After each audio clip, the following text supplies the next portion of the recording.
us on Geekler, the show you can't ignore. Wayne and Kevin diving deep into all things galore. Comic book, movie, sci-fi, and action thrill. Reviewing new TV shows, we keep it real, real. Reminiscing the attitude era, wrestling at its peak. Nostalgia from the 80s and 90s, memories we seek. Pineapples for our rings, a unique touch. Geek culture in our blood, we love it so much. Geek Blue forever, we love it so much. Geekler, where we talk about it all, from superheroes to wrestlers. We stand tall, Ray and Kevin, the dynamic duo in sight. Geekler, shining bright, shining bright.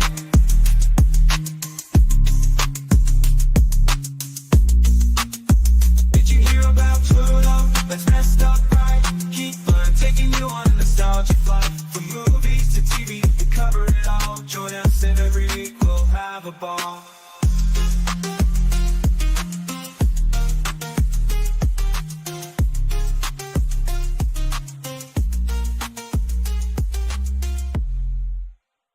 Shuffle.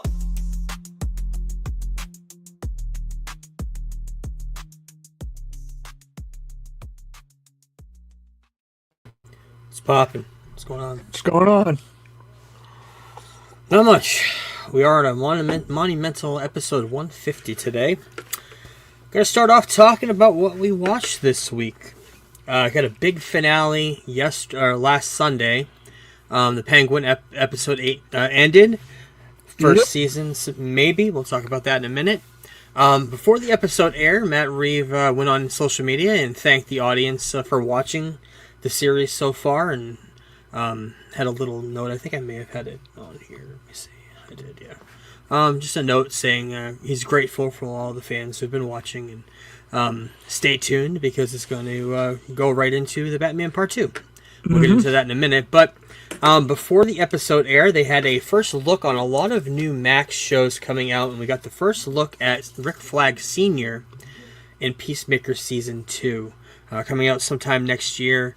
I don't believe they've released the time of year, but sometime in 2025, August. Peacemaker. August, yeah, August, that's right. yeah. I remember. I forgot about that, yeah. Right after Superman it is coming out. So, we'll talk about the episode a little bit. Oz's childhood secret is revealed. His mom knew about it all along, that he killed his brothers. And it creates this big, huge whirlwind where his mom ends up collapsing after she confronts him. She is being held by Sophia at this point in the show, and she collapses, and you find out later on in the episode that she goes into a coma, kind of. We'll get into that in a minute. Billy Walsh from Entourage returns in this episode as a councilman for Gotham. I forgot it was in episode 6 or whatever. I did too, yeah. Oz gets the best of Sophia, and ends up taking his rightful place as the kingpin of Gotham. And where you think that he's going to shoot Sophia in the back of the head, she kind of goes blank, like she's been mind controlled or mind fucked with. And all of a sudden, there's police surrounding her, and she gets arrested and sent to Arkham. His mom is now a vegetable. Her eyes are wide open. She's in bed. She just had no movement. The only thing that happened at the end of the episode is you saw tears running down her eyes when she's looking over Gotham. In a shocking turn of events, because we both love Vic, but we knew it was going to happen, because Oz is a villain through and through, and in order for him to truly become the villain that we know, there had to be a sacrifice, and Vic was that sacrifice. He chokes him out and kills him. And we knew that was going to happen, but we were hoping not, because we loved Vic. He's a great character. The only other show I've seen that kid in was Runaways. I don't know if you ever saw Runaways. It was a really good show. I knew it was in it. I've never seen it, though. Yeah. Yeah, very good.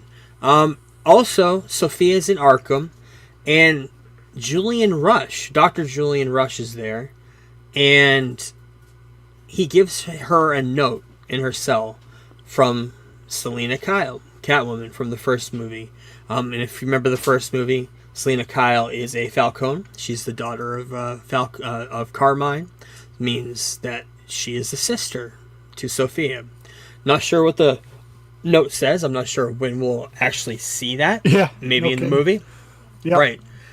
But the show ends pretty much how you said it was going to end, Kevin, except for the fact we didn't see Batman. No. However, we saw the signal. It panned out to Gotham and the whole city wide after you see the Penguin dancing with his prostitute girlfriend, whore, whatever you want to say, dressed up as his mother. Weird. Yes. You see it pan out to Very Gotham and you Norman see Bates. the bat signal. Very Norman Bates, you're right. So, big question that this show leaves you with. Satisfying ending, satisfying season. Does this set up the Batman 2? Or does it set up a season 2? And that's been the question all week, and there's been answers throughout from Matt Reeves to producers of the show. Everybody's been talking about it.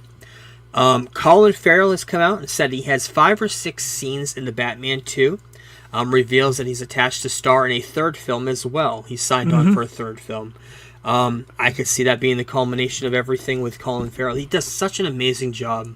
Yeah, it's amazing to see Colin Farrell, Yep. the actor that he is, turn into this character. It's just astounding.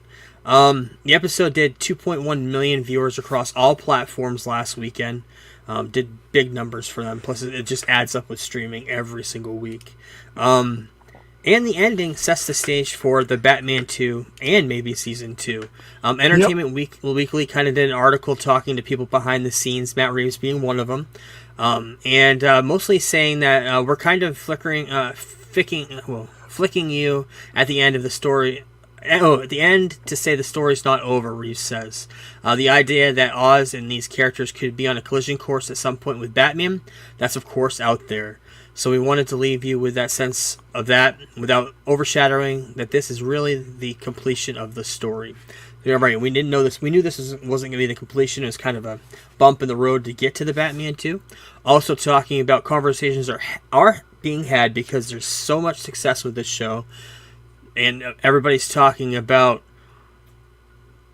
the Penguin and Sophia being such great characters. The numbers are up there with The Last of Us and House of Dragon as far as ratings are concerned. So HBO and Max are in talks behind the scenes, and conversations are being held with Matt Reeves. I wanted to post a couple of pictures that came out this week. Maybe spoilers, maybe not. Well, there's number one, bat signal. Wanted to say that. This picture right here is the courtroom that Oz goes in the episode talking to Billy Walsh from Entourage. The curtains are hung in a weird... Number one, they're in a court, but they're hung in a weird way to make them look like owls. Yep. Do you think there's anything to this? I think a lot of what we're going to get into here in a second is a lot of just maybe Easter eggs. Yes, I think so too. Especially like the Scarecrow stuff. And that one we're going to get into right now. I think they could do the Court of Owls. I just don't know if they will. It could just be Easter egg stuff. But yeah. In the amazing episode 6, we see this in the background. Somebody caught it today of all times, almost a week later, of the glove and the mask of the Scarecrow sitting on a desk. I'm not sure what scene this is. Are they in Julian Rush's office? Yes, it's Julian Rush's office. Yep. Okay, so that makes perfect sense then, because we've been saying it all along that maybe he's playing the Scarecrow, especially now that he's back in Arkham. He's got some sort of a deal with the Penguin that sent him back to Arkham, because he wasn't working there. And then when Sophia went back, he's there now, taking care of her. But, as you can see, plain as day, and you can zoom right in, they are the glove and the mask from the Scarecrow. These are meticulously placed there as Easter eggs. So...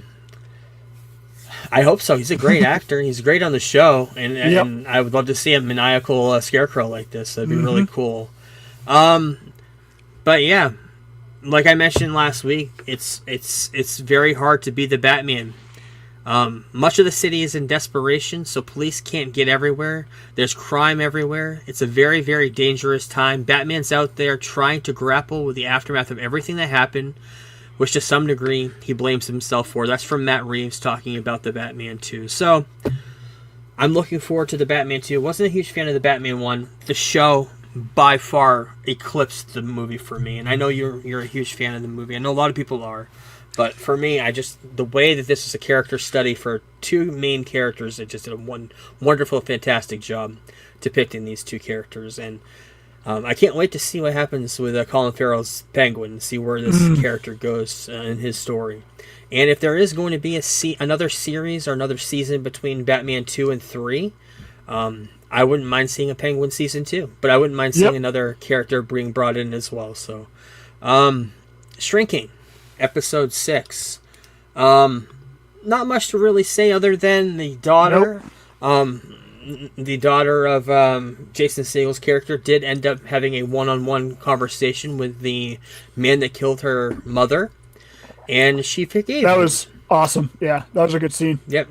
Touching scene. And we know this is all going to a boiling point with when he's going to actually have to talk to Jason Segel and confront, and they're going to have a confrontation of some kind. But we'll have to wait and see on that. Were you able to watch Cobra Kai? I haven't gotten to it yet. No, I have not. Okay.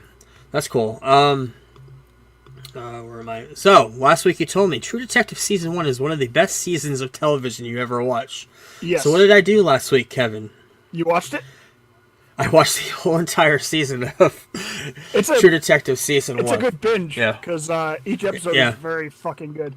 Matthew McConaughey. No, what about the seasons after this, before we get into this season itself? Are they good? Have you seen Season 2 through 4 or whatever? Season 2 sucks. Season 3 is good. Okay. Season 4 is okay-ish. But this is like the top really tier. Good. Yeah, this is by far the best season. Season 3 is the one with Mahershala Ali, and he plays the same character throughout 3 different decades. So he's like in his 20s and he's like throughout like 3 or 4 decades. So he's like in his 30s, his 50s, and then like old man. But yeah, this season is by far. That was kind of like this one too, where it wasn't through decades, but it was through the 90s and 2000s up until current time. 10 or 15 years behind.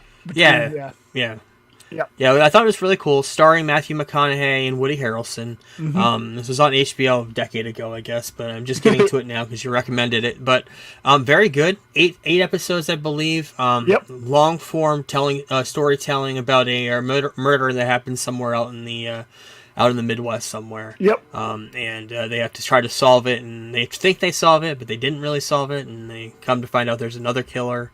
I don't want to get into all the spoilers, but basically that's the gist of the story. And Matthew McConaughey's character is kind of a recluse, number alcoholic. pusher or alcoholic, and he has the way the show is depicted. It shows him with long hair. I know people have probably seen the trailers for this, where he's got the long beard, the long hair. That's set in the current time. Something has happened to his character since the 90s, and you find out through the show what's happened and everything. I thought it was done very well. I don't know who does the show. I don't know where this show is, why it was created, who created it, or anything. But I thought it was really good. I'm kind of intrigued to watch the second, third, and fourth. But I know the fourth one is getting a lot of acclaim, especially during the award season this past fall. But did you? What was I going to ask you? Oh, was there a connection to season 4 to season 1? I heard that too somewhere. It was slight. It wasn't like there was a connection. What was it? You might as well tell me. Maybe it'll pique my interest. I can't even remember. Do you remember what it was? I watched it a long time ago. Okay. The fourth season goes into like supernatural stuff. Okay, kind of it does. Weird. But I think they reference what happens in season 1 in season 4. I think it's just something like that. Okay, well that's cool.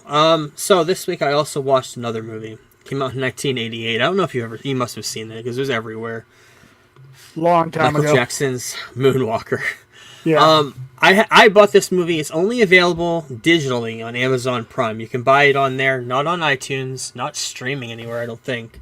So you have to buy it on Amazon Prime. So I did probably 5-6 years ago.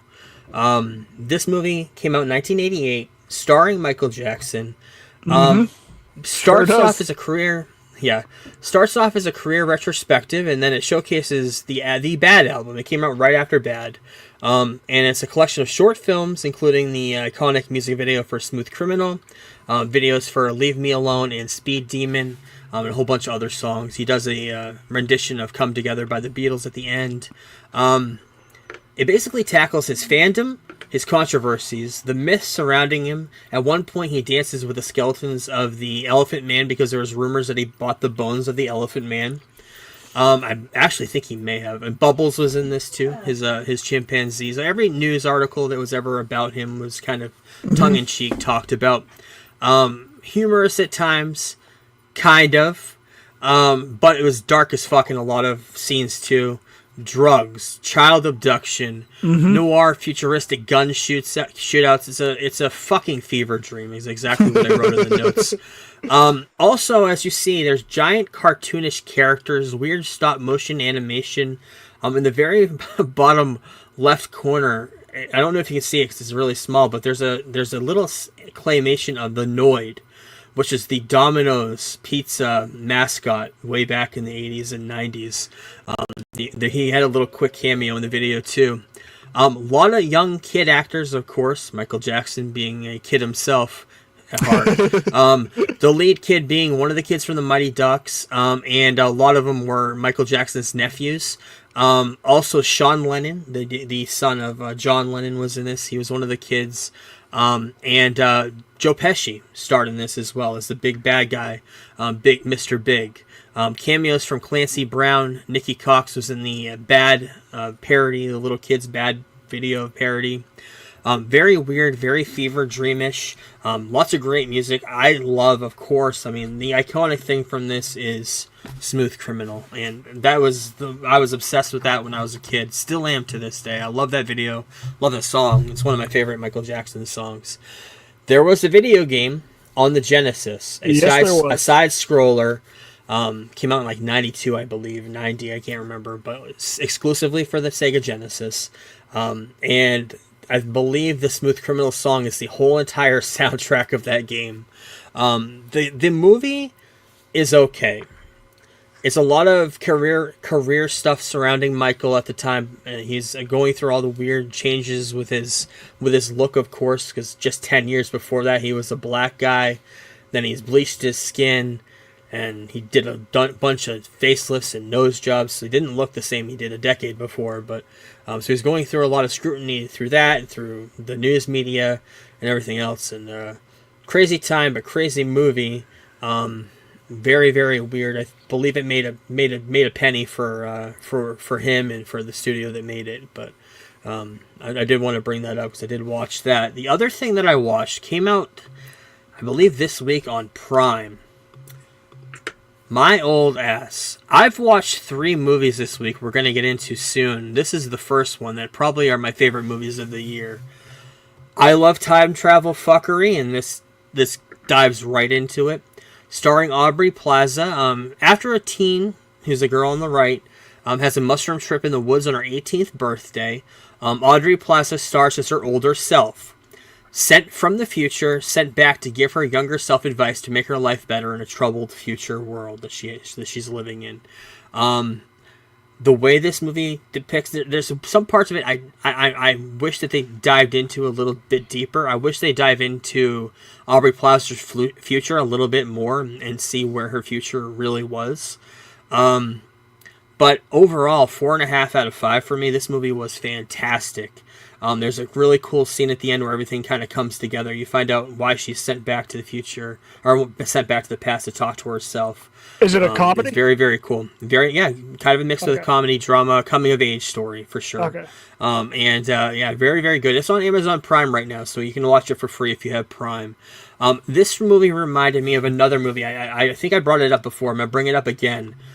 Safety Not Guaranteed, also starring Aubrey Plaza, but this movie, I haven't seen it in a while. I'm going to watch it soon, but stars Aubrey Plaza, Jake Johnson, who was in New Girl, Dopinder, who was in Deadpool movies, is in there, and Mark Duplass, who is in The League. Yeah. He's a star of this. And basically the premise of it is this guy, Mark Duplass, puts an ad in the paper saying that he wants somebody to help him travel back in time. Safety is not guaranteed. You can kind of see it on the poster there. I can't read it from here, but yeah, Aubrey Plaza and Jake Johnson answer the ad and try to figure out what's going on with this guy. And there's a really cool twist at the end that kind of sets everything up in a weird sci-fi kind of way. But very cool movie as well. But these two movies, and my old ass, 4.5 out of 5 for me. Going into next week, which I'm not sure if we're going to see, but I did want to catch I wanted to catch the first movie of Gladiator. This came out in 2000. We're going to revisit it now, starring Ridley Scott, or directed by Ridley Scott, starring Russell Crowe, Joaquin Phoenix, Richard Harris, who was Dumbledore. He was in Count of Monte Cristo too. But this movie is really, really epic, really good, and a lot of Shakespearean tones Ridley Scott put into that. Recreated the Roman Colosseum. If you've ever seen the Colosseum, it's in ruins now, but he went in with CGI and recreated the whole entire Roman Colosseum look in the movie. I thought it looked great. The whole city of Rome. Won Best Picture for the Oscars. And the son in this movie is the main character in Part 2, which comes out next week. His mother is in this movie as well. Is still a prominent role in Roman politics. The movie's set 15 years later for next week if we do end up watching that. But, yeah, decent, very good movie. Like I said, epic. Just an epic Ridley Scott movie. What you would get from him for a big, almost biblical portions. And you recommended this week's basketball movie. Yep. Celtic Pride, 1996. I had no idea about the timeline of this movie. It was set right before the Boston Garden shut down. I had no idea. They must have filmed in the Garden right before they knocked it down. It was at 98, like a couple of years after the Civic Center had opened. Yep. So they must have filmed the movie in there while right during the transition time. This opened in 1996, but written by Judd Apatow, one of his first movies. This and Heavyweights. Colin Quinn also wrote this movie with him. Bill Murray had previously said in interviews that he will not work with Judd Apatow because of movies because of this movie. Because this is so bad. Starring Daniel Stern, Damon Wayans, Dan Aykroyd, and they're all...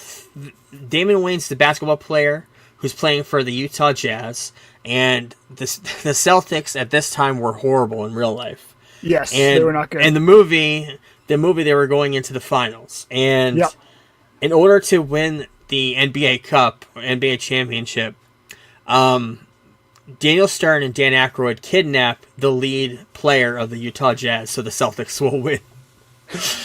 Very strange fucking movie. Funny at times, though. Very funny. I mean, 90s funny comedy shit. It was definitely, 90s. It was a movie of its time. Yeah, movie of its time. Shooter McGavin, Chris McDonald, who's in Happy Gilmore. Daryl Hammond is in this. He's the one fan in the audience that's jinxing everybody, and they kick him out of the arena. Jeff Ross has a cameo. Deion Sanders has a cameo at the end. Bill Walton, Bob Cousy, I know you know who these guys are. And Larry Bird, I know who that is. All had cameos in this movie. Filmed the last year at the Boston Garden. Comedic look at sports superstitions and extreme team fandom. That's what I wrote down. But yeah, because the superstitions of the whole entire team and having to sit a certain way in the audience and everything. Yep. Aykroyd's Boston accent. Woof. Yeah, it's not great. It's movies like this that make me think he's not the best of an actor. Movie made for a particular Massachusetts audience, of course. 90s Celtics fans at their weakest point, like I mentioned. Makes it uniquely local but easily despised by any place outside of New England. I can see this movie being hated everywhere, but I can see a lot of people from Boston loving it. It was perfect when I was, whatever I was, 14, 12, whatever I was when I saw this movie. 13. Right. Yeah. It was perfect for my age and the fact it was about the Celtics. Yep. Good movie, though. Funny 90s. If you love 90s comedies, it's right up there with all those other 90s comedies. A movie I finally caught this week, thank fucking God, because it is a great, fantastic movie. 4.5 out of 5 Saturday night. I went back like you did, and I watched the first episode last night as well on Peacock. And this basically tells the story of the first night of Saturday Night Live and the set rehearsal and how messy it was, and all the crazy shit that was going on behind the scenes before the episode even aired. This only picks up the first scene of the first episode, SNL episode, but it picks up everything behind the scenes that happened that Lorne Michaels was doing to get the show up and running throughout going live. And they had a Johnny Carson tape ready to play. It was kind of a quick decision whether to play the Johnny Carson tape or go live, because they weren't sure. They weren't kind of sure how a sketch show was going to work late at night on a Saturday. But look where it is now. Mm-hmm. Casting in this movie is top notch. Guy who plays Lorne Michaels, he was in The Fabelmans. Chevy Chase is the guy who played Riddler in Gotham. Dan Aykroyd is the kid who was in the Maze Runner games, I believe. The guy who plays John Belushi did a fantastic job depicting that character. The kid who plays Andy Kaufman, I can't remember what movie I've seen him in, but I've seen him in something. He's in a comedy of some kind. I can't remember what he's in, but he did a great job. Gilda Radner. Lamorne Morris as Garrett Morris did a great job depicting how dry Garrett Morris is in real life. But he was funny on Saturday Night Live, and that's the reason his dry humor, dry way of being surrounded by comedians is why he worked on that show. The best casting in this movie was George Carlin and Jim Henson. Yep. The guy who played George Carlin is in The Americans, which I hear is a great show, never seen.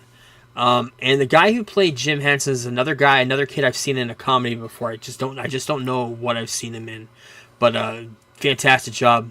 J.K. Simmons as Milton Berle. Willem Dafoe as a talent rep for NBC or for Hollywood or wherever. This movie had a great cast from top to bottom, and I think that's probably why it's going to win some awards in award season. But 4.5 out of 5 for me. Very good, very great depiction. Jason Reitman, great director. I don't think he's had too many sluggish movies in the past, so it's no surprise that this is pretty good, right up there as well. Yeah, very good movie. Another great movie. Final movie we're going to talk about this week. Actually, why don't you talk about? You want to talk about Superman and Lois this week, or do you want to talk about the two? Yeah, I'll go through that real quick. Yeah. So this was episode 7. Fucking amazing episode. So basically, after Superman dies, everyone around town, Smallville, starts realizing that he's Clark Kent's no longer around. So they're all trying to say that Clark is Superman, blah blah blah. So he's going around trying to convince people about his identity. And basically, it all leads up to the last 15 minutes of the episode, where he's sitting in a diner with Lois, and they're having dinner with Lois's best friend and Lana Lang's ex-husband. And this guy came in, who in season 2 approached Clark, and they got into it a little bit. But he comes in and he starts talking about how he knows his identity and how he's Superman, and somebody told him that, whatever. So Clark stands up to kind of confront him, and the guy pulls a gun. So they go back and forth because there's other people in the diner and whatnot. And the gun goes off.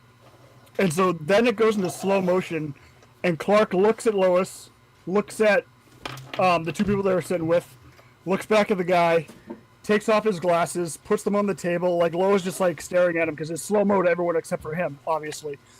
And then he rips his shirt, revealing the S, and the bullet hits his chest and bounces off. And then it flashes out to real time, no longer slow-mo. They get the guy out of the bar. Superman then decides to call the Daily Planet and come out in front of everybody about his true identity. Wow. And so he does a sit-down interview at the very end of the episode, right? And he comes out and does the interview. Then it flashes forward. This is also a Jimmy Olsen episode. Jimmy Olsen was sprinkled out throughout, and the whole reason I saw that on social. Is because Jimmy Olsen called him out for being Superman when he worked at the Daily Planet. So then the last scene of this episode is Clark is in his bathroom, and he's looking into the mirror, and he's trying to figure out, because he's about to just go out in town and meet Jimmy for lunch, because Jimmy's back in the area. And he kind of has to make the decision of, is he going to put his glasses on, because now everyone knows his secret, but at the same time, the glasses, make him Clark. So he puts the glasses on and he walks into the diner. That everybody there knows he's Superman at this point, and everyone just greets him. They're like, "Hi, Mr. Kent," and then he sits down at the table and kind of like he starts having a conversation with Jimmy about it, and the camera like zooms out and Jimmy's like, "I knew it was you," blah blah blah, and that's where the episode ends. But just the look when he walks in the diner in the very last scene where he has his glasses on and everybody knows he's Superman, but they still call him Clark because it's fucking Smallville. Fantastic episodes, one of my favorite episodes, and I think Tyler is my favorite Superman of all time. He just encapsulates the character so well. This episode is fantastic, and I can't believe we have like 3 left before it's over. I'm gonna miss this show. It's been a fun ride. Yeah, it's a show I got to catch up on. Yeah. Speaking of Superman, brand new documentary came out. We're going to review it now. It was fantastic. Again, probably the best documentary I've seen this year, and I've seen some really good ones. We just watched the John Williams one last week. But Superman, the Christopher Reeves story came out. Traditional style documentary, or transitional, I should say. Traveling back and forth through the timelines of his life, pre and post injury. The parallels of Superman and Christopher Reeves' superhero philanthropic work for spinal injury research was kind of that's how they depicted it. As he's filming Superman, they go back and forth to him getting into the accident and becoming the hero of overcoming that accident and the way he did is just amazing. It's an incredible story. He got in the accident in May of 1995. It also shows his friendship with Robin Williams and friendship since they were in Juilliard together, which I talked about when we talked about Robin Williams back this summer. Original actors that tested or wanted to play Superman: Neil Diamond, Bruce Jenner, Arnold Schwarzenegger, James Caan. I've heard the James Caan one before. Yep, I heard that Christopher Walken, Nick Nolte, Jon Voight. They all lobbied or tested at one point for the role of Superman, but it ended up going to Christopher Reeves. Could you imagine there's Chris Walken? Oh yeah, oh man. David Prowse, who did Darth Vader, not the voice, but the actual person who played Darth Vader, trained him for a Superman role. Did the training for him while he was training for that movie. One line that he says about Christopher Reeves finding and crafting the duality of Clark and Superman, he defined it as calculated schizophrenia. He's right. I mean, you have to be you have to be two different people, but you have to have the same morals, the same stance. You have to have. It's very calculated how you depict these two characters, and he did one of the best depictions of that ever. In October of 2004, he died. They didn't show it in the documentary, but before that, he was on Smallville, which I know you watched last year, in the last year. And it's just amazing to see where he came from the 90s in that horse riding accident to see him acting in a show in a Superman show of all things. And directing. He went on to direct after the accident also. Yeah, he went on to direct. They showed a video of his funeral, and Robin Williams' speech at the funeral was heartbreaking and cemented their decade-long friendship connection that they depicted in the documentary.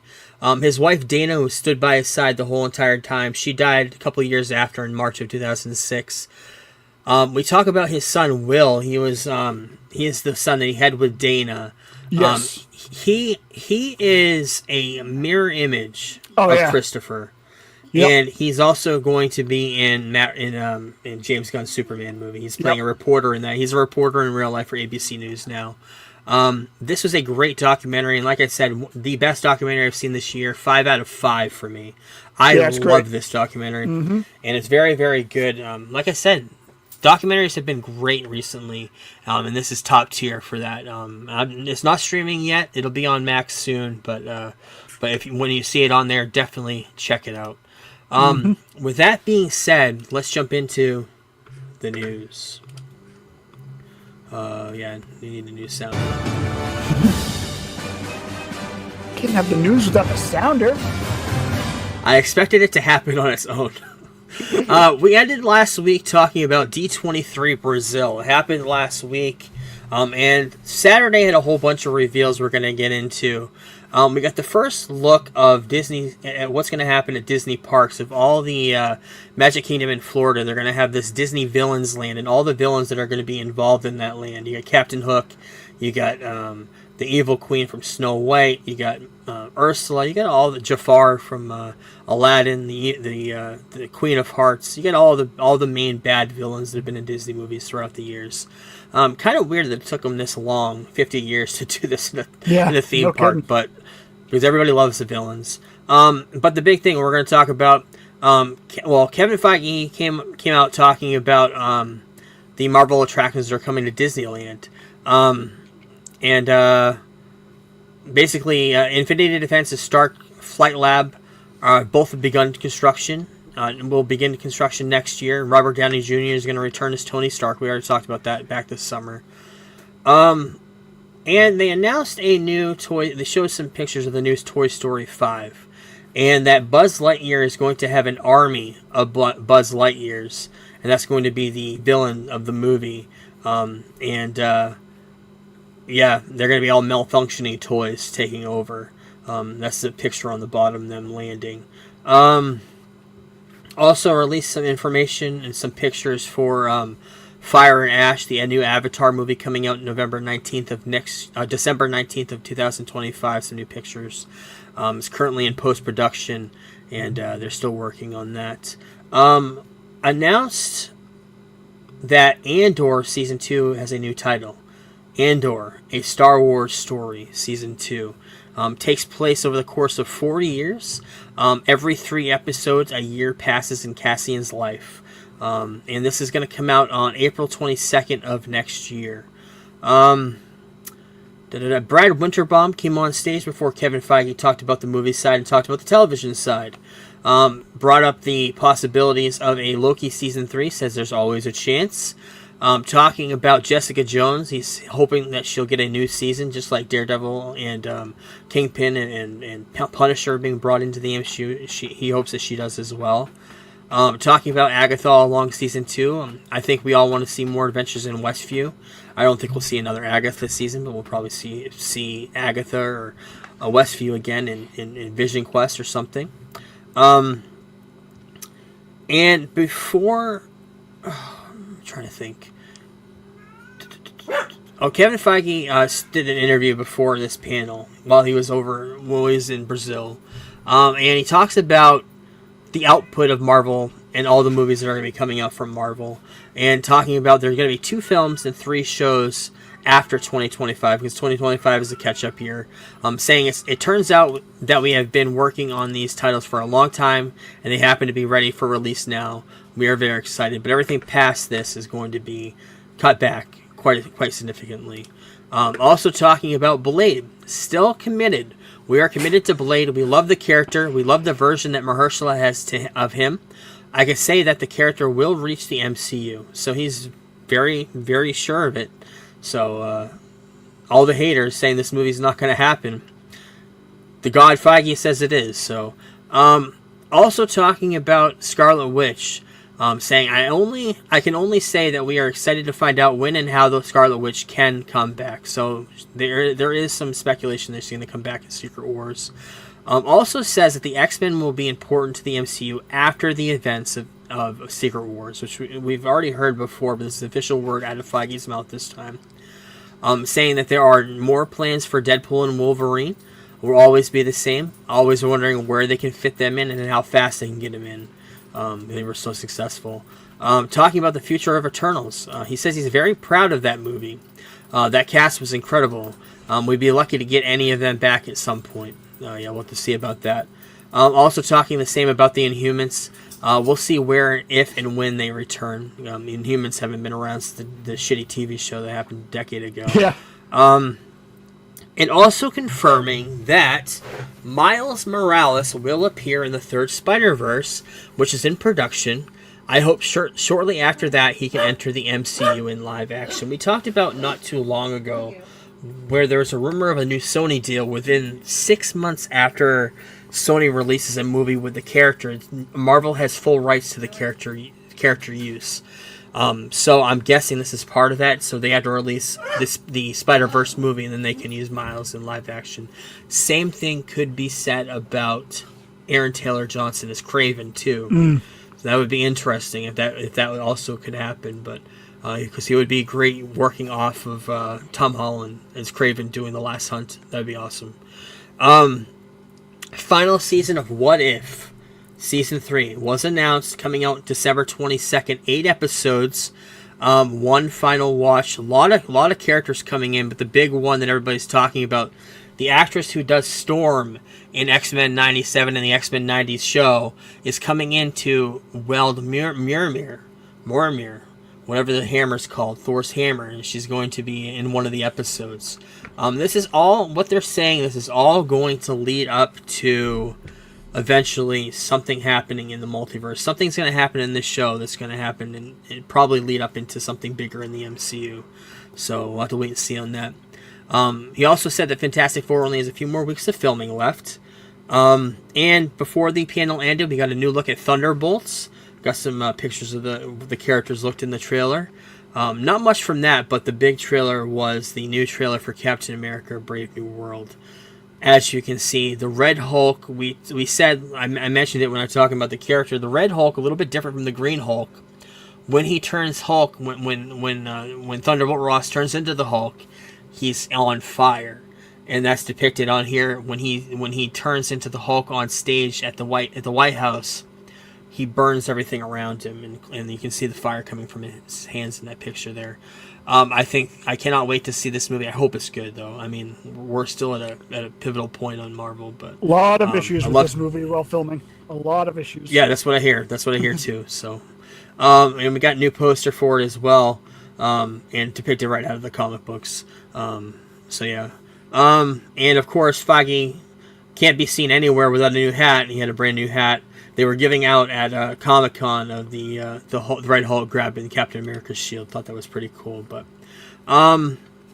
so let's get into the rest of the news. We got a brand new trailer for the next movie in Mission Impossible with a new title, The Final Reckoning, coming out on May 23rd of next year. Trailer looks good, but I think I'm in like 3 or 4 movies behind on the series, so I got to catch up before then. But it looks really good. Lots of action. Tom Cruise doing Tom Cruise things, flying and jumping and doing a whole bunch of his own stunts. So looked pretty cool.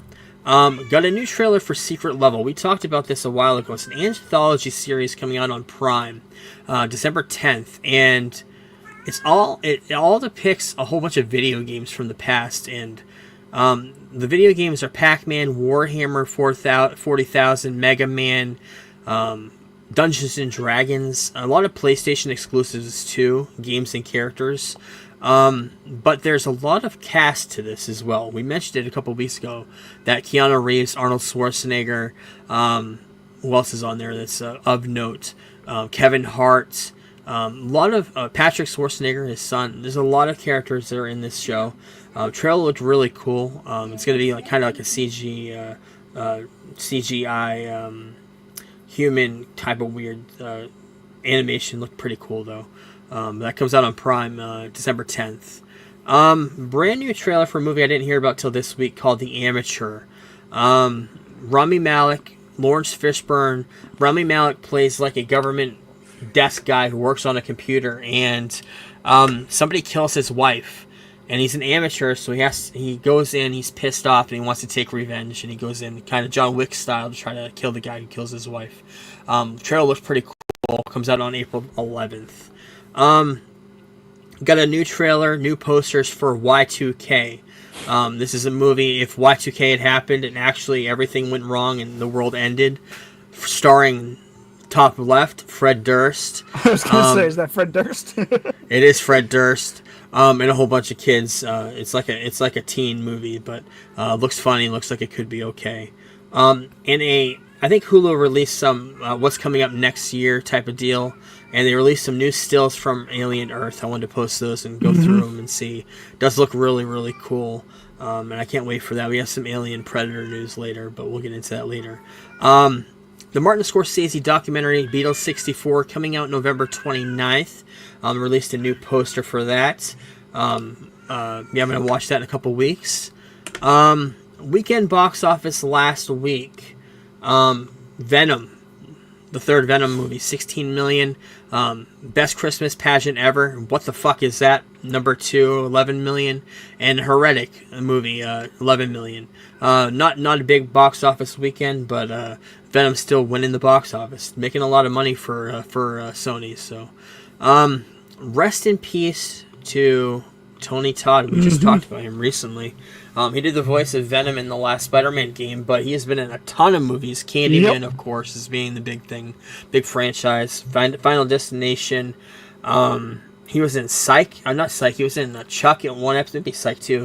There's a ton of people in Psych, but been a lot of comedies, a lot of movies, a lot of TV shows. Rest in peace to Tony Todd.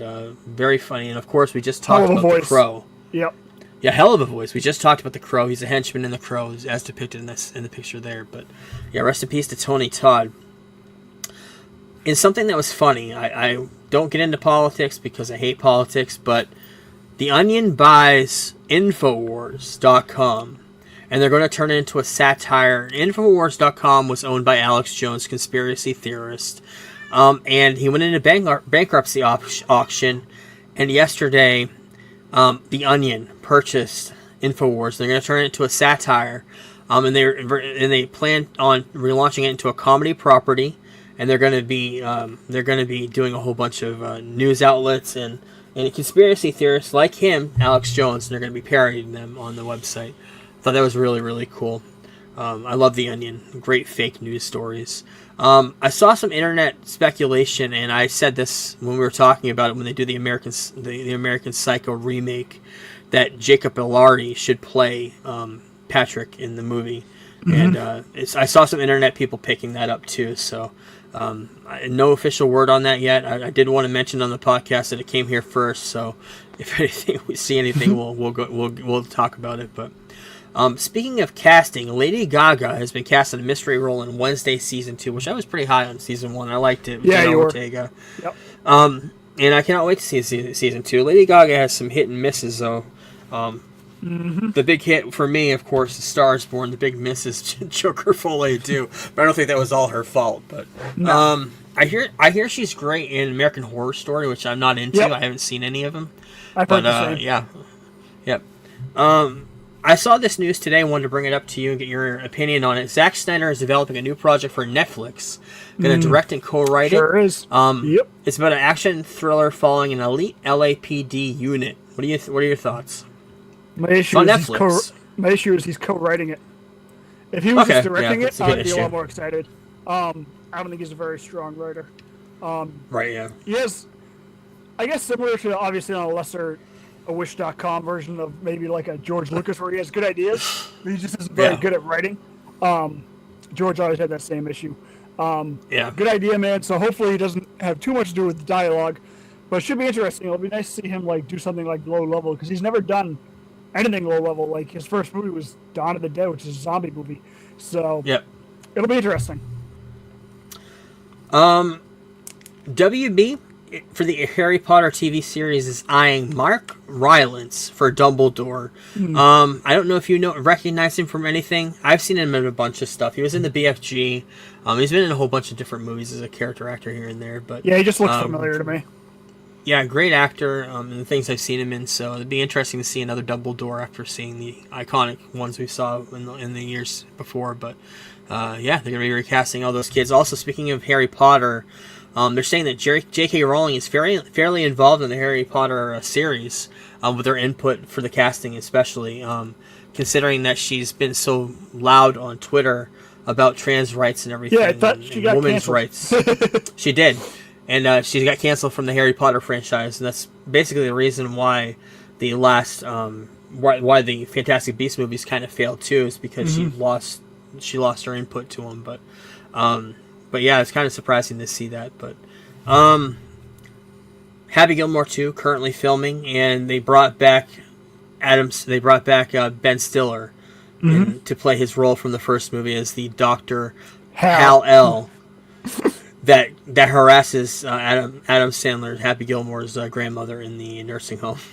So that'd be pretty funny. Lupita Nyong'o has joined the star-studded cast of Christopher Nolan's next film. Tom Holland, Zendaya, and her. So, yeah, very excited for that movie. Matt Damon too.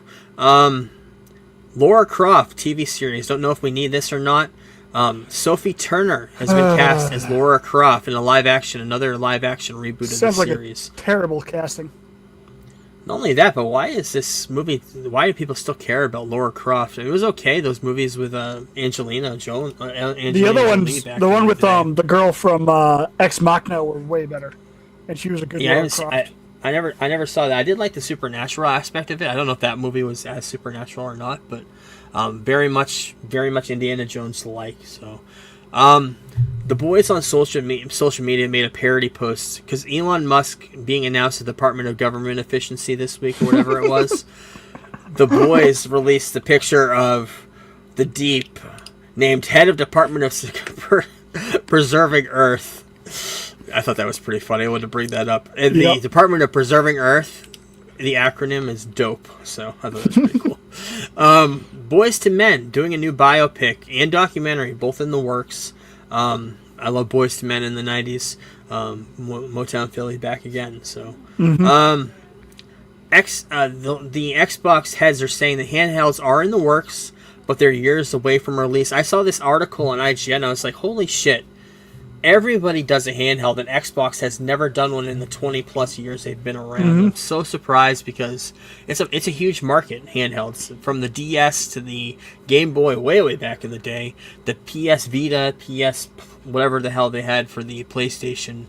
Yeah, I'm surprised Xbox has never had a handheld at all of any kind, but they said it's years away from happening, but it's in the works. So, A Complete Unknown, the Bob Dylan biopic, has some new pictures. We got Timothy Chalamet as Bob Dylan. Boyd Holbrook, we talk about a lot. He was in Wolverine.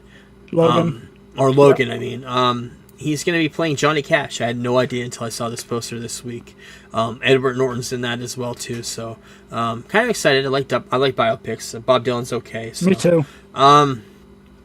Live action How to Train Your Dragon released some new stills. We got Hiccup. I don't know if you've ever seen the DreamWorks movie. It's pretty good. It's a pretty good movie. I don't think I've seen them all, but the first one is really good. And we see the dragon. These are stills that have not been released, but the top one has been the dragon toothless, right straight out of the animated movie. I'm glad they didn't go the weird route and turn it into a real looking dragon like they did for Peace Dragon for Disney, which was fucking awful. Talking about the Predator, we talked about Alien earlier. Predator Badlands, the director Dan Trachtenberg says the creature is front and center, leading the charge. He's still badass, but there's something there that touches you emotionally too. Creating a character you connect with, but are also super intimidated by, has been challenging. Also talking about the character is going to be the protagonist. It's behind the scenes still that came out in Empire's 2025 preview magazine that came out today. Also mentioned in that article, Elle Fanning is playing multiple characters in that Badlands movie. She faced intense challenges in this movie, dramatically, physically, and logistically. Don't know Elle Fanning, sister of Dakota Fanning. Don't know anything about this movie other than a sequel to Prey, right? So yeah. Also in that magazine article that came out today, got a very first look at Scarlett Johansson in Jurassic World Rebirth coming out next year. Airbnb, they do all these weird things where they bring in these iconic scenes from movies or real life. I know last year they did the X Mansion. They also did the house from Hocus Pocus over here in Massachusetts and Salem. But they're going to be doing the Colosseum in Rome. They're doing it. Select few guests can attend and battle in the Roman Colosseum. $0 per person and available to book on November 27th. So first come, first served by the looks of it. But that's what it's going to all look like. Little nooks and crannies built into the Colosseum. Speaking of the Harry Potter TV series, it will release in 2027, the CEO says, of HBO. Announced today, hosting the Oscars for 2025, Conan O'Brien. I like Conan. I liked Conan in the 90s. He don't do much now, but yeah, I like Conan. I could see that. Jimmy Kimmel had been doing it for years, so not surprising they brought a late night guy in there to do that. A remake of Forbidden Planet, a movie that came out in the 50s, I believe, starring Leslie Nielsen. A remake coming out from Warner Brothers. They came out today, news for that. Final episodes of Cobra Kai will release the final part of the season on February 13th. They must have been released after the episodes aired on Netflix this week. Also came out today, I know you'll be excited maybe about this, a new iteration of Friday Night Lights is in the works for Universal Television. Why? Being rebooted in the same universe with brand new cast. That's what I heard. So, yeah, what do you think? I mean, I know you're a big fan of the first run. I mean, set in the same world, same universe, see, same high school, new teachers, new kids. Yeah, and I guess I could see like them bringing back other people that were previously to see what they're up to nowadays. Maybe a new coach. Maybe one of them. Maybe one of the old players will be the new coach. I can see that. I don't know. Yeah, reboots are weird. Reboots are weird for shows that you like. So yeah. Toy Hall of Fame. We talked about it this time last year, and they finally announced the nominees for this year. First of all, the nominees total, what they were going to be nominating. They were going to nominate. Well, actually, I'll tell you what they nominated first. These are what are actually going in. Transformers, My Little Pony, and the card game Phase 10, which I love Phase 10. I used to play that all the time. The ones that did not make it, the board game Apples to Apples, Balloons, just the regular balloon, Choose Your Own Adventure game books, Hess Toy Trucks, that's bigger in the South, Pokemon trading card games, RC vehicles, another card game sequence or game, the Stick Horse, and trampolines were all nominated, but the only ones actually going in the Hall of Fame are those three there. Toy Hall of Fame, I believe, is in New York. Started within the last 20 years. 1998 was when it started. Empire Magazine has a brand new cover depicting Andor. This is the 2025 preview magazine that came out today. There must be more. Yeah, I just see all the stuff on here that I don't have pictures of, but they have Spinal Tap 2 and a whole bunch of other stuff. I have to hunt this down. But, Andor Season 2, and we got the very first look at Krennic coming back from Rogue One, so that's pretty cool. A lot of talk about these Star Wars movies with Rey. She's everywhere. Everybody wants her. One of the insiders at Star Wars talked about Rey as valuable cinematic asset. In some ways, maybe the only one Star Wars has right now. Anonymous source close to the franchise. Yeah, said by anonymous source. She's the most valuable cinematic asset, so they're going to be using her in every way that they possibly can. But Apple is rumored to be releasing its own smart home camera. They're going to be having a new smart home wall iPad looking thing. They're basically doing what Amazon Prime did 10 years ago that they should have done 10 years ago, but they're, of course, late to the game on everything. But coming out in 2026 with AI features and everything, so we'll have to wait and see on that. Got brand new merch, so we got a new brand new swag sounder. Swag! Stuff we all get. Come on, son. You know that's right. Got brand new merch for Deadpool and Wolverine Funko Pops for the 4 characters that showed up in the middle of the movie. The Gambit one looks fucking cool.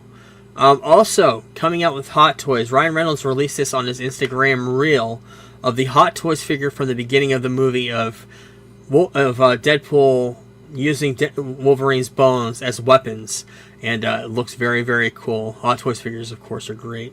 But the one thing I want to talk about is Hot Toys releasing the Bat Missile. I love the way the Hot Toys figures look, but they do a great job depicting not only the human figures, but the vehicles as well. All the Batmobiles I've ever seen from Hot Toys look amazing. Everything I've ever seen from Hot Toys, for especially the Batman stuff, has looked really, really cool. The tumbler from Dark Knight looks awesome. The 89 Batman looks awesome. And the Bat Missile from Batman Returns here was released and announced this week. Looks awesome. Yeah, looks great. I don't think this has ever been really a toy before. There was, of course, the older ones way back in the day. They were like $20 at the store when you bought the action figures, but not with this much detail, and it looks really, really cool. The other thing that's never happened, I actually posted on my Twitter for the first time in forever this week. I don't know how Lionel trains. You know me. I'm your dad too. We're both into trains. It's a weird obsession I've had since the early mid-90s. Model trains. I don't know how Lionel has not worked with Universal Studios to make a Back to the Future train from Back to the Future Part 3. Because lots of geeks like myself would spend tons of money for something like that to see. Never ever has there, no action figure, nothing of that train, by the way. Tons of DeLoreans everywhere. Different sizes, from Hot Wheels to Hot Toys. But never depicting the train. Nothing. I think the only thing that I've ever seen online, the McDonald's Happy Meal toys had a train. That's the only thing that's ever been done for the train for Back to the Future. So, Universal Studios, Back to the Future, Bob Gale, Robert Zemeckis, anybody, you need to get on this. James Gunn, we talked about last week that maybe there's going to be a Joker movie setting in Matt Reeves' universe. James Gunn had debunked that right after we said it on the podcast last week. Yep. Not going to happen. Joker series not being discussed, nor has ever come up at that time. So, speaking of Joker and Joker 2, comedian Tim Dillon plays a guard in that movie, and talked about how it's the worst film ever made. It's not even hate watchable. That's how terrible it is. It has no plot. We would sit there, me and these other guys who are all actors. We were all dressed in the security guard outfits because we were working at the Arkham Asylum, and I would turn to one of them, and we hear this crap, and I'd go, "What the fuck is this?" And they go, "This is going to bomb, man." I go, "This is the worst thing I've ever seen."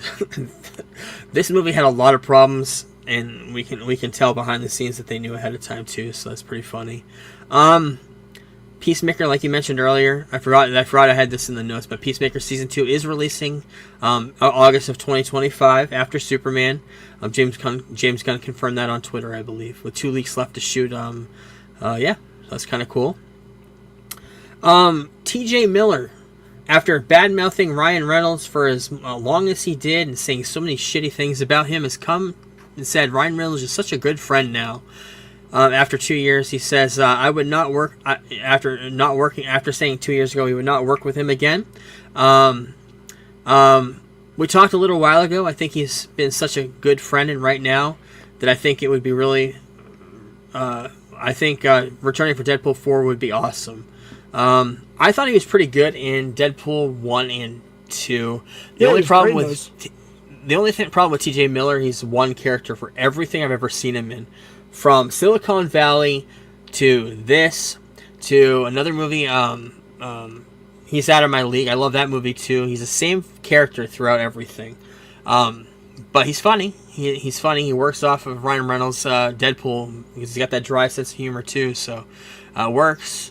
The voice cast of Marvel Zombies was announced today. Aman Vellani, who plays Miss Marvel, David Harbour, Simu Yu, Elizabeth Olsen, Randall Park, Florence Pugh, Haley Steinfeld, Dominique Thorne, who plays Ironheart, all coming back to voice their characters from the MCU in the animated Marvel Zombies, I think 4-episode animated series coming out next year. So, yeah. Getting into the Marvel MCU side of live action, John Malkovich is playing somebody in the Fantastic Four. Rumors that he's going to be playing a character called the Red Ghost. Supervillain genius who first appeared in 1963's Fantastic Four number 13. He receives his powers from cosmic rays, with the evil genius gaining the ability to become invisible, intangible, superhumanly strong and durable. And he also has super apes that are his minions. So yeah, Also, I heard rumors that First Steps, the beginning of the movie, is going to be showing. I just lost my train of thought. First Steps is going to be showing the beginning of the movie is a montage of all the villains from the past that the Fantastic Four had fought. So they can bring in Mole Man, they can bring in characters like this, these secondary characters that wouldn't be in the movie playing the main villain. However, they could show them they've been around for a while fighting these villains, so it'd be pretty cool. Speaking of that, first synopsis from Fantastic Four was officially announced today. Set against the vibrant backdrop of the 1960s-inspired retro-futuristic world, forced to balance their roles as heroes with the strength of their family bond, the Fantastic Four must defend Earth from a ravenous space god called Galactus and his enigmatic herald Silver Surfer. And if Galactus' plan to devour the entire planet and everyone on it weren't bad enough, it suddenly gets very personal. Also announced for the first time officially that Julia Gardner is going to be playing the female version of Silver Surfer. But yeah, that's the very first synopsis for Fantastic Four, First Steps. So, also officially joining the cast of First Steps. In speculation, I already know who she's going to be playing. She's going to be playing Ben Grimm's girlfriend, I bet. But Sarah Niles, who was in Ted Lasso, she played Ted's psychiatrist in the second season, and she showed up in the third season too. But she's going to be she's joined the cast of First Steps, and I think she's going to be playing the blind African American woman that falls in love with Ben Grimm, the Thing, and she doesn't know that he's. Well, she can feel his face, and he's Rocky, but she's kind of like blind. She's blind, so she doesn't see. It doesn't affect her love for him. So, I think that's really cool casting. If that's what it is. That's my speculation. I haven't seen that anywhere, but that's my speculation. But Brad Winterbaum talked about a lot of stuff on Marvel television, even after the D23 stuff. What If Season 3 and is going to be integral to the MCU storyline. I talked about that a little bit earlier. There are bigger universe reasons why it feels like What If needs to coast in for a landing right now. Also reveals Wonder Man will consist of 8 episodes. And it's saying the West Coast Avengers, if you're a fan of that, knowing a little bit about Simon Williams, you're going to be very excited to see how much we pay homage to the source material. Talked a little about Ironheart as well. Riri Williams will have a Tony Stark-sized ego. It's a crime show in a way Marvel has not done before. And they built the practical suit for the first time in a very long time for Ironheart. Since they took techniques from the very first Iron Man film and they brought it into the TV show in Ironheart, so that's pretty cool. Also confirms there are plans for John Bernthal's Punisher in the MCU going forward. And also plans that Daredevil Born Again could be multiple seasons, and there's also plans for Daredevil later on in the MCU outside the series. And talking about Vision Quest, expands on the mythology developed in WandaVision and Agatha all along, but it also deals with early Vision ideas from Phase 2 of the MCU. I'm guessing Age of Ultron. Of course, James Spader's coming in to play Ultron in this, so I'm guessing we'll see a lot of connections to that as well. Also talking about Nova, it says it's extremely promising. The vibe of that show is unique and very cool. So yeah, all stuff I'm excited for the MCU. See where it's going to be going. And finally in news, Denzel Washington was doing an interview because he's in Gladiator 2, revealing that he's going to be retiring soon and revealing some of his final roles. He revealed that Ryan Coogler is writing him a role in Black Panther 3. No idea who he's playing, but that's going to be one of his last roles. King Lear, Othello, and this are going to be his last roles in Hollywood. He's on the edge of 70, so I could see him wanting to leave in his prime before he loses his momentum a little bit and his mojo. Hopefully his son is in one of those movies with him. That'd be awesome. Yeah, that'd be really cool. You're right. That's it for news. That's it for the show this week. Next week is a Thanksgiving episode. Or is it? No, that's the week after. No, it's week after. Week after. But tonight, as we record, Friday night, Jake Paul and Mike Tyson are fighting on Netflix. Are you going to watch that? Yeah, it's free if you have Netflix. Yeah. Next week we'll talk about Shrinking episode 7. We may talk about the Jake Paul and Mike Tyson fight if anything happens. We're going to talk about Superman and Lois next week, the episode 8 maybe. Basketball movie next week. Tupac Shakur, Above the Rim, 1994. Also, a movie I've never seen. I'm going to do a bonus review for Juice, 1992. You've never seen Juice? It's a good one. Gonna watch that. Yeah, I know it is. We have Procured Megalopolis. We're going to be giving that a full review next week. Jesus Christ. I should have taken notes while I watched that giant piece of shit. Okay, Holy good to know. fuck. Kevin's review. Kevin's quick few word review until we give it a basic review next week. But JFK, the anniversary is next week, I believe, and we're gonna watch that movie. I've never seen it. Dune Prophecy comes out on Sunday of this weekend. Yep. And Gladiator 2 and Wicked Part 1. I'm not sure if we're going to go see them, but I may I'll be go seeing see a double Gladiator, I don't know about feature. you, but... Yeah, I don't know. We have a lot to talk about it off pod, but thank you, everyone, and we will talk to you next week. Peace. Deuces. We're the Geek Blurb crew, here to enlighten you. Talking all things geeky, from movies to wrestling to our podcast is the place where you wanna be for all the latest news and nostalgia from the 80s and 90s. We review comic book flicks and sci-fi hits, riding the wave of action movies with all the cool bits. From Iron Man to Star Wars, we cover it all. And when it comes to wrestling, we never drop the ball.